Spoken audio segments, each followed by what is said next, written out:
bien y muy emocionado también Ah, con el Mundial de Fútbol y los chances de Ecuador de llegar más allá de donde pensaba.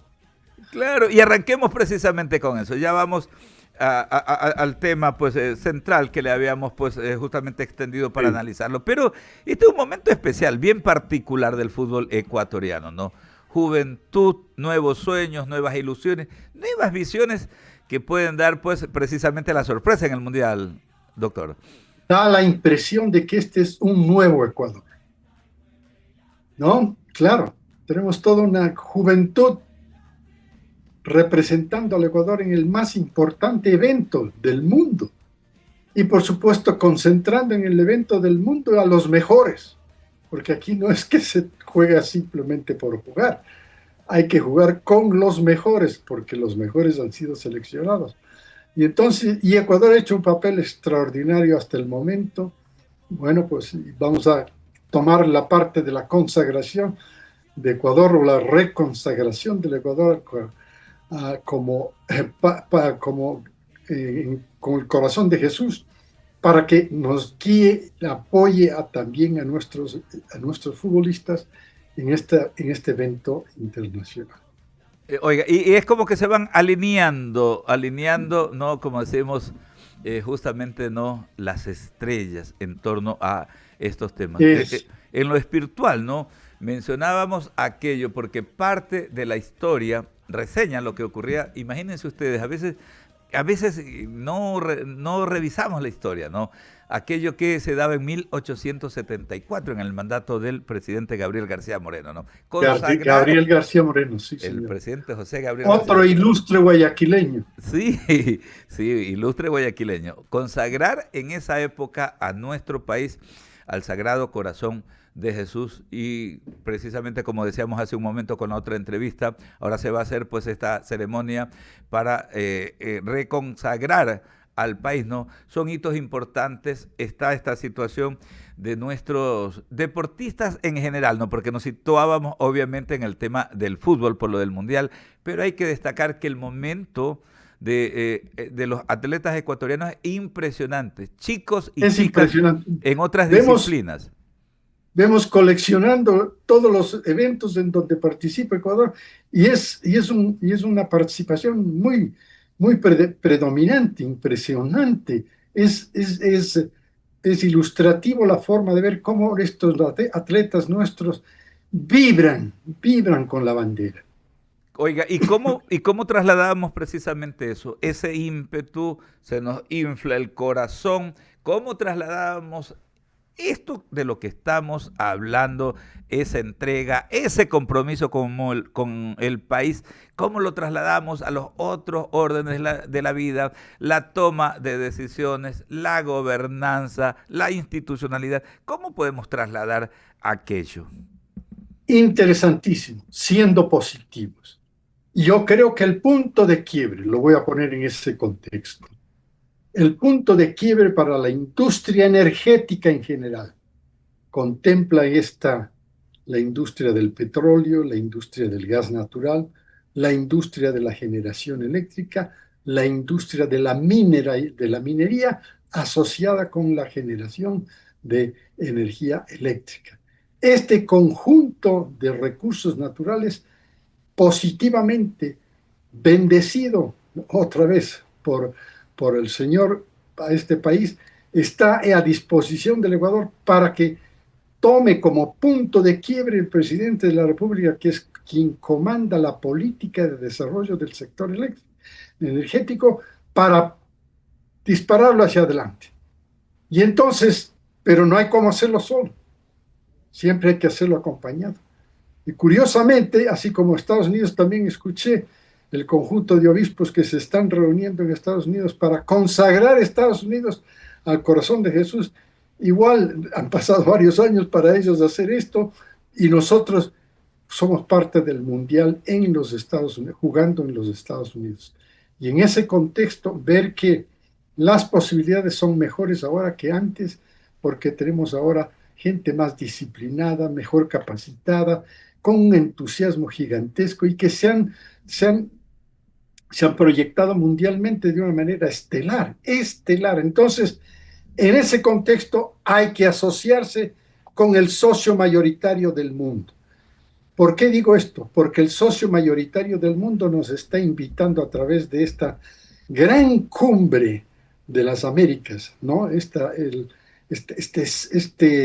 protección que existe, que se acaba de acordar entre los países, entre algunos de los países de las Américas, digo, se suma a esta y se suma con sus recursos. Y dice, bueno, entenderemos de la siguiente manera. Estamos pasando por una crisis de guerra muy significativa Sí. en el Golfo. Y la paz que se logre en el Golfo del Pérsico, la paz que se logre para que la navegación a través del estrecho de Hormuz se vuelva a la normalidad, esa paz nos va a devolver toda la normalidad al resto del mundo, incluida la industria del petróleo, la industria del gas natural, la industria de los minerales, la industria de la generación eléctrica. ¿Cómo? Porque el presidente de los Estados Unidos, Donald Trump, tiene que ganar las elecciones. Perdón, quiere ganar las elecciones. Entonces, entre hoy y noviembre, tiene que resolverse el tema, completamente el tema de la paz en el Golfo Pérsico y permitir la fluidez de la navegación de decenas, de centenas de buques cargados de petróleo y gas natural hacia el resto del mundo. Y con eso, ¿qué gana? Gana, gana el primer paso, la paz.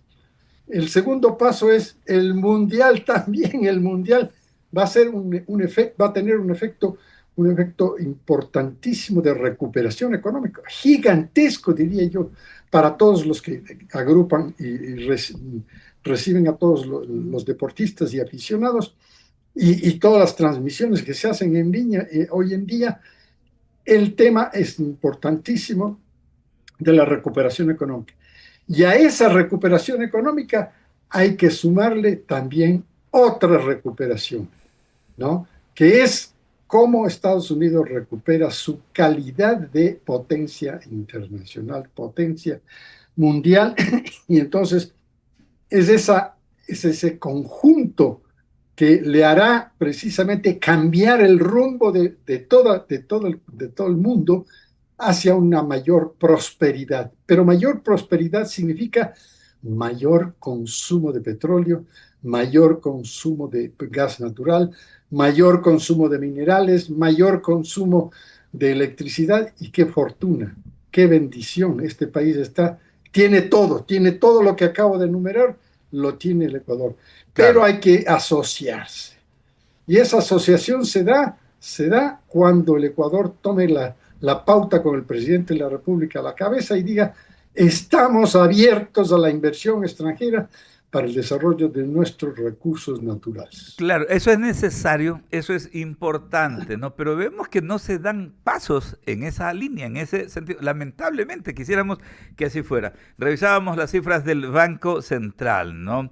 Y precisamente muestran que en abril, yéndonos un poquito, ¿no? A esta verdadera dicotomía que tenemos en estos momentos, porque decimos hay la crisis en el estrecho de Hormuz, ¿no? Allá en Oriente Próximo. Hay esta problemática, se han elevado los precios del petróleo durante estos últimos meses, los 3 últimos meses al menos, ¿no? Pero vemos que no podemos sacar provecho porque mientras incremente ese precio nosotros tenemos que seguir importando, ¿no?, los carburantes a precios elevadísimos. Y ve usted cómo en abril de este 2026 hemos tenido que sacar, ¿no?, del erario nacional 1.027 millones de dólares para importar, ¿no?, los Sí, derivados de petróleo. 1.027 es la cifra más elevada, ¿no?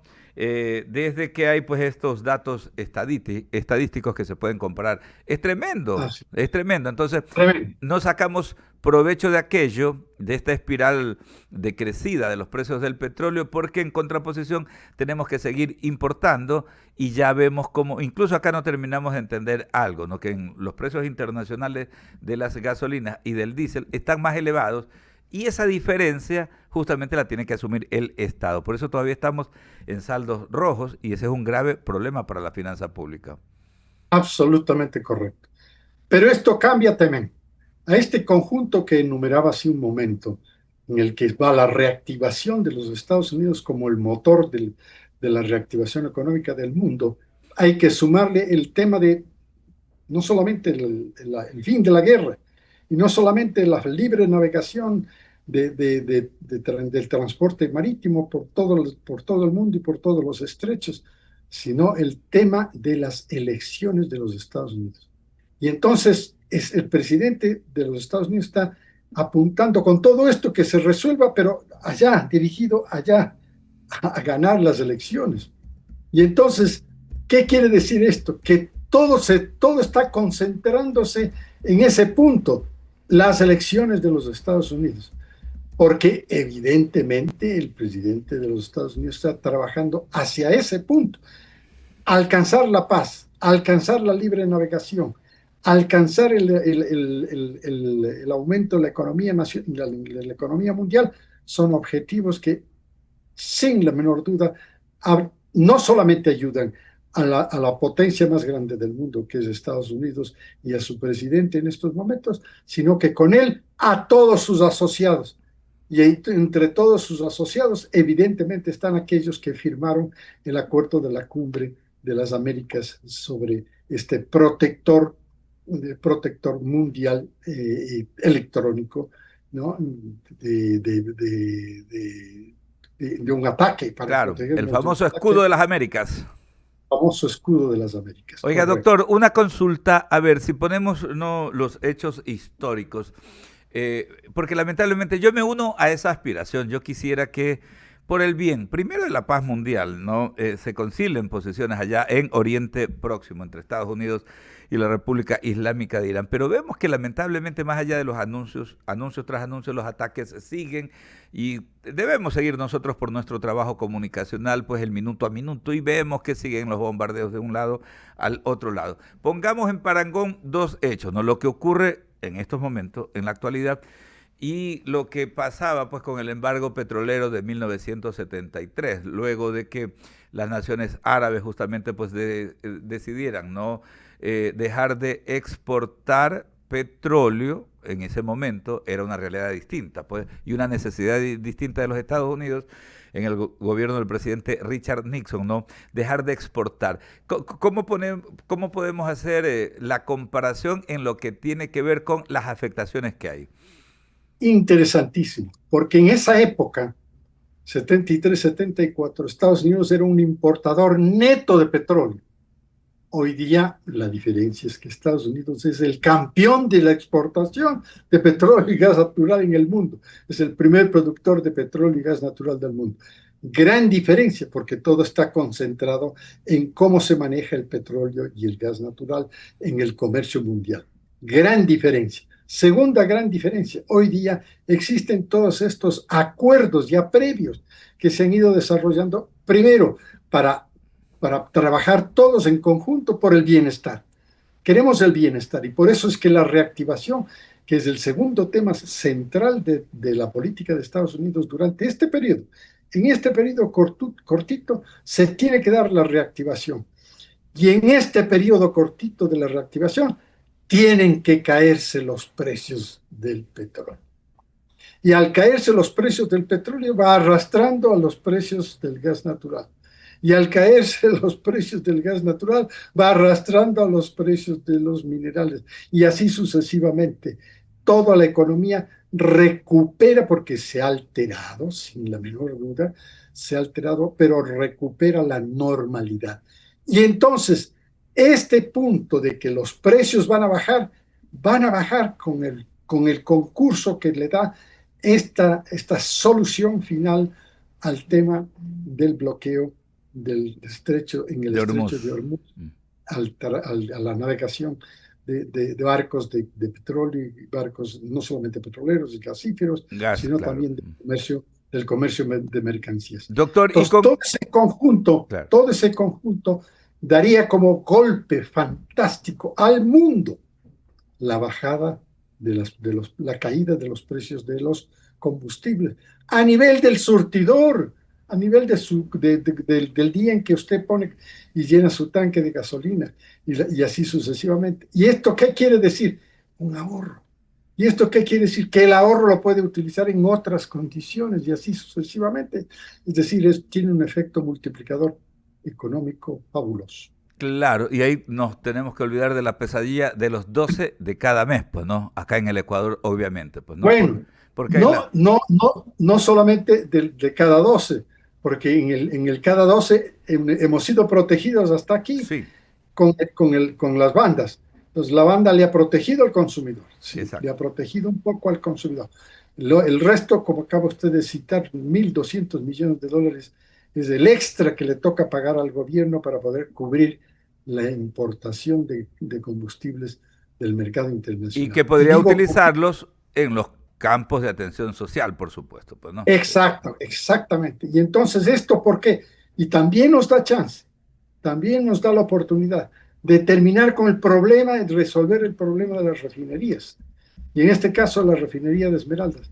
Y tiene que concesionarle el presidente de la República la reactivación de la ingeniería y de la economía de la refinería de Esmeraldas, porque ese es puntal del desarrollo interno Correcto. local de Ecuador. Tiene que ir de la mano, ¿no? Incremento de la producción petrolera, ver qué hacemos con el campo Sacha, ¿no? Se supone que está incrementándose Fantástico punto, la fantástico. producción ahí, pero de la mano mejorando lo que tiene que ver con el nivel de refinación, que eso es lo que no terminamos de entender acá. Producimos, pero en refinación, lamentablemente, yo no sé pues si todavía la infraestructura de La Libertad, acá pues en la provincia de Santa Elena, todavía existe o solamente pues es un cascarón ahí antiguo, ¿no? Entonces, realmente eso es lo que tenemos que potenciar, ¿no? Ambos rubros. Por un lado, sí, Están funcionando, uno se pregunta, porque escuchen los medios, uno de los medios más importantes, el suyo, y 99, que las cosas están funcionando casi al 90%, casi al 85%. Muy bien, pero ¿qué es lo que tenemos que averiguar? Si es que lo que produce se necesita para el consumo interno y produce lo que no se consume. ¡Qué contradicción! Producen las refinerías lo que no se consume en el mercado interno. Entonces, todo esto hay que ajustarlo, todo esto hay que cambiarlo, y todo esto significa plata, plata y mucha plata. Y entonces, para poder lograr el objetivo de la gran conversión de las refinerías hacia la producción de combustibles que se consuman en el país, esta tiene que hacerse con la participación privada.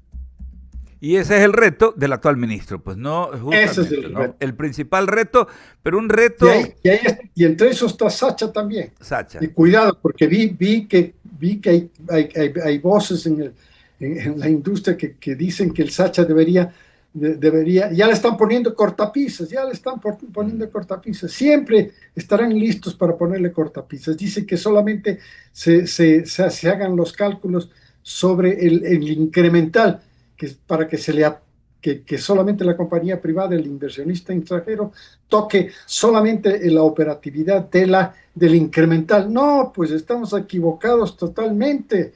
Si no se maneja así, dividiendo la parte operativa que tiene Petroecuador en este momento y la parte incremental, que es la que se proyecta a futuro. Tiene que ir en su conjunto, porque eso tiene que ser el imán, el atractivo.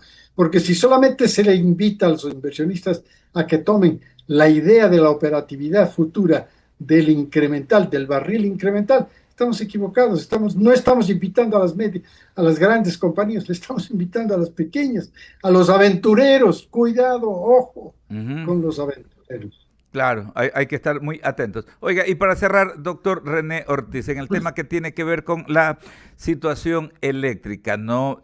Siempre estamos todavía con los pendientes acá en el Ecuador, con la dependencia del tema climático, que de alguna manera, bueno, algo de tranquilidad deja el hecho de que luego de estos acuerdos concordados a través de la CAN, ¿no? Entre Ecuador y Colombia, deje la puerta abierta, pero siempre dependiendo de las necesidades también de la producción eléctrica, de la necesidad eléctrica más bien allá en Colombia, ¿no? Digo esto de que haya pues, si necesitamos acá, venta de energía eléctrica, de alguna manera algo de tranquilidad en medio de todas estas vicisitudes que afrontamos. Excelente punto. Aquí dejen funcionar el mercado, que no se meta la política. Lamentablemente, esto estaba funcionando bien. Cuando necesitaba Perú, Ecuador le vendía. Cuando necesitaba Ecuador, Perú le vendía. Cuando necesitaba Colombia, Ecuador le vendía. Cuando necesitaba Ecuador, Colombia le vendía. Y así sucesivamente. Funcionaba el mercado. Dejen lo que se robustezca el mercado eléctrico ahora que todos los países, Colombia, Perú y Ecuador, están invitando al capital, al inversionista internacional privado a que invierta en las diferentes modalidades de generación eléctrica, pero déjenles funcionar, que funcionen como mercado. Entonces, tiene una disponibilidad de kilovatios de 100 megas para la próxima semana. Entonces, oferta 100 megas para la próxima semana. Así debe funcionar, así estaba funcionando, así debería funcionar. No le metan a la política. El presidente Petro fue mal aconsejado. El presidente Petro tomó una muy mala decisión cuando tomó esa decisión de que no le vamos a vender electricidad al Ecuador. ¿Cómo que no le vamos a vender? Si hay acuerdos internacionales, hay que respetarlos. Hay contratos, hay que respetarlos. En esos acuerdos ya estaba acordado